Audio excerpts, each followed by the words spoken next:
Alright, let's cut to the chase. The Gaslight District. Let's talk about it.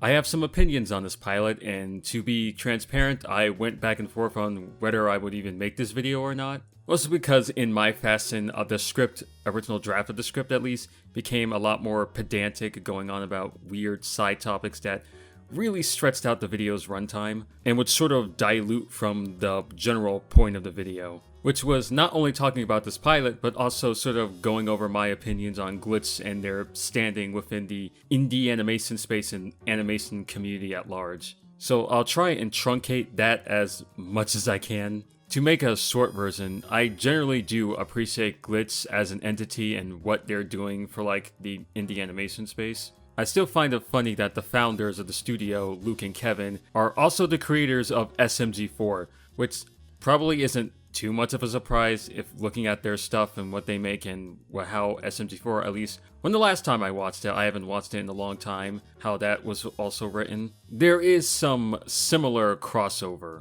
But yeah, going from like a smaller channel making shitposty style videos to being featured in Forbes 30 under 30 list for 2023. Also, not to forget creating the Amazing Digital Circus, which has literally become a cultural phenomenon around the world. Like, it's genuinely impressive and even admirable stuff. I also agree with their sort of mission statement of trying to fill the teenage to young adult demographic for animation, which is something that they say is pretty neglected, and I am in agreement. Because let's take movies for example. Can you really remember the last time a PG-13 animated movie came out in theaters? At least one that was done by like a Western studio and was successful. Because the only one that currently comes to mind is 9, which came out in 2009.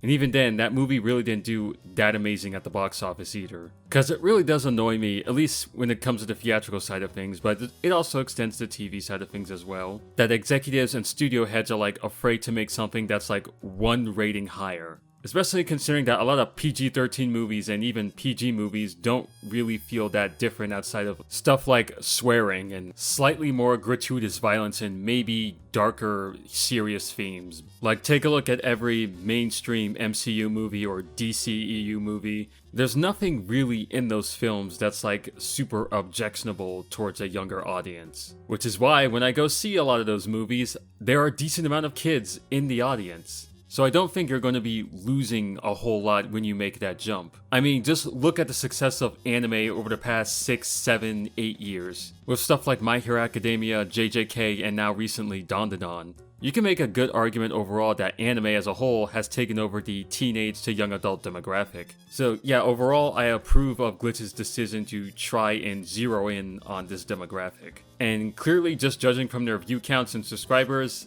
it's safe to say they have generally succeeded on that front. Which finally leads me to talk about the thing you clicked on this video for, Glitch's pilot for their new series, The Gaslight District, which is meant to be sort of the ribbon-cutting ceremony for Glitch's slight shift into more mature fare.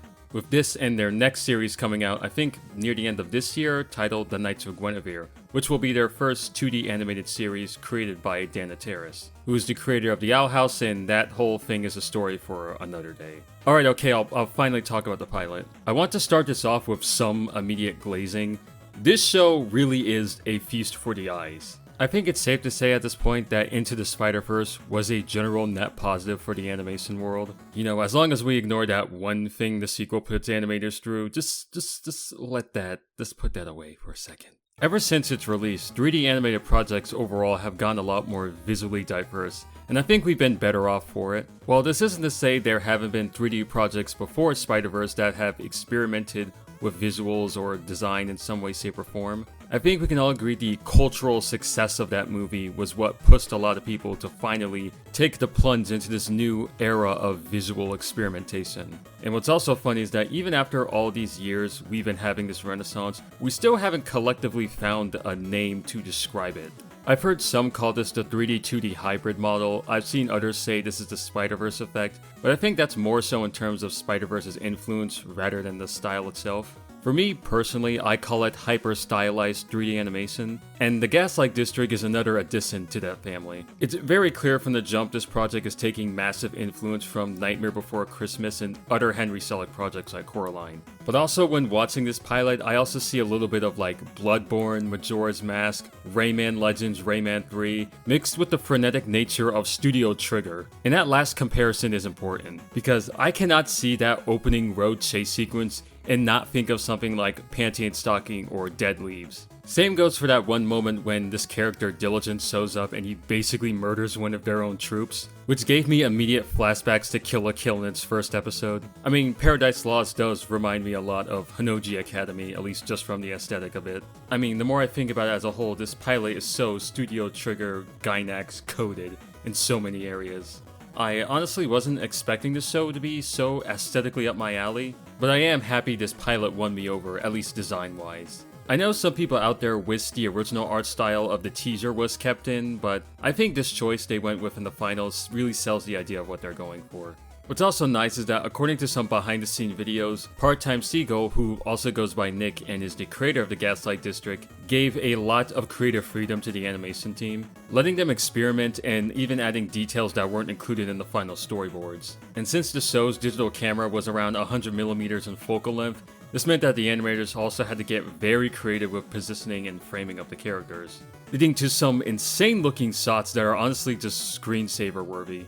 The only real minor complaint I have on the animation front is that a few scenes, mostly during the escape from the Citadel, go by so fast that it's kind of hard to tell what's going on, even for my taste. But that was really the only part of this pilot where I really had that problem. In general, the animators and artists are clearly popping off on this show and will probably continue to do so in later episodes. So from an art direction, animation, and even a music and voice acting standpoint, all that stuff is firing on all cylinders. But you know, good visuals can only take you so far. A pilot also has to sell you on its world and its characters, and this is where things get a little interesting, at least for me. Cause I'll admit right now, I'm sold on the series and the promise for more, but in terms of the pilot itself and the substance within it, that's where my opinions start going all over the place. To just rip off the band-aid, my only real major criticism of this pilot is that it feels very overstuffed at times. The Gaslight District is looking to be an ambitious show,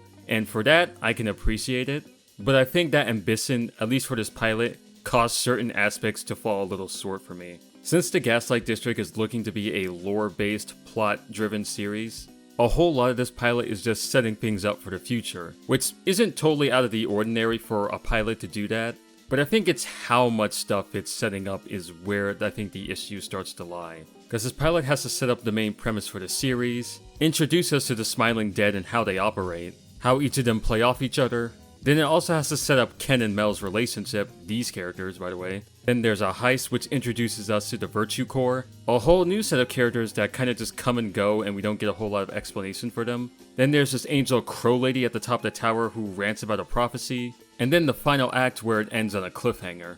Now that sounds like a lot, and yeah, you would be correct. I think scope creep might be a decent descriptor for what I'm trying to get at here. Setting up a whole bunch of stuff that admittedly is very intriguing, but in context of the pilot it feels very overwhelming. And I think this aspect of having to set up so many things causes the show to play its more interesting cards a lot sooner than I hoped. Like, I actually didn't even talk about the main premise of the show. So, in the days of the post-apocalypse, humanity has been transformed into unspeakable horrors, giving praise and glory to an entity known as the Black Hand, which in exchange has granted the people of this world eternal life. But among the Rotlings who are the denizens of the Gaslight District is a common myth. A human who bleeds black blood will one day come and destroy their way of life. And spoilers, it's Mel. What seems to be what's going to be one of the big core conflicts of the series is literally revealed to us in like the first 5 minutes of the pilot. Now, in my opinion, this doesn't really bother me as much since I pretty much guessed he was going to be a human, even back when they first released the teaser. I mean, just looking at her design and other aspects, all signs pointed to her being the human. So I'll personally let that one slide. The general structure of this pilot is also a little interesting. It's done in this sort of chapter by chapter segment, so giving me a little Wes Anderson vibes right there. The first chapter, which is the car chase scene, is easily one of the best parts of the episode. The visuals and especially the music really does sell the Smiling Dead's unhinged nature. And while it's brief, I still like the character dynamics, at least in this scene, showing off how they play off each other and also their like special abilities, I guess we'll call them. And I do love how it ends on a messed up note of them basically drowning Jack. Again, I think this chapter is a great showcase for the Smiling Dead, at least as an entity. But then we get to chapter 2, and this is where we have a pretty decent tone shift. Like the first chapter, it's very macabre, has a lot of dark humor, but still has this energy to it. But then you get to chapter 2, and it's a lot more comedic, and honestly, it gives me the vibes of like the boardroom scenes in Hell of a Boss. That sort of tongue-in-cheek, co-worker-esque energy, I'm guessing I would call it.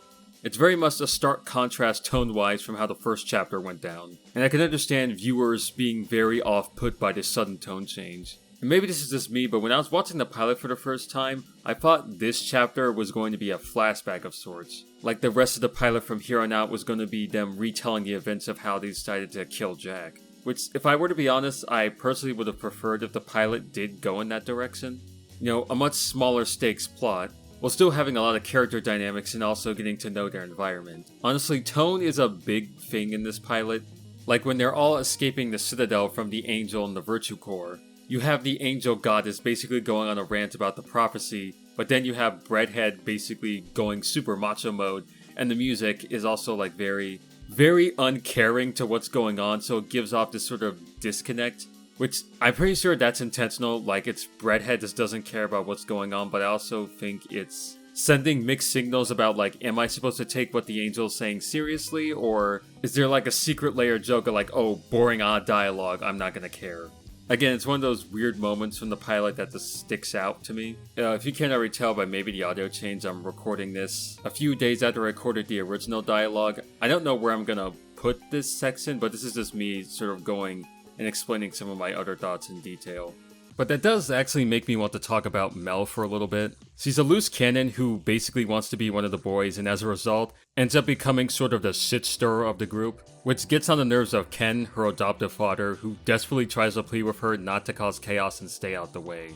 It's very clear that Ken and Mel are the stars of the pilot, as while the pilot doesn't really have any real character work, they are the ones that have the most back and forth between each other. And for what it is, I think it's alright. Ken does play into the very overprotective father trope we've seen for decades, but unlike something like Hotel Transylvania, where Drac butting into his daughter's life is one of the worst aspects of those movies, here Ken has a decent reason to act this way, since if the town finds out about Mel, they're basically all screwed, which is also compounded with the fact that Mel can't keep herself out of trouble, so their worldviews end up clashing. And I think it's pretty believable, since it's very common for teens and young adults to push boundaries with their parents as a way of establishing some sort of independence. So I'll give their relationship that credit. Ken also has this unique quirk where the left part of his brain, or the right from his perspective, causes him to go into massive mood swings when angered, which leads to him making rash decisions like killing the Virtue guy in the Citadel. While this is a cool and brutal scene that's excellently animated, since we know nothing about the scientist dude or whatever grudge Ken has with the Virtues,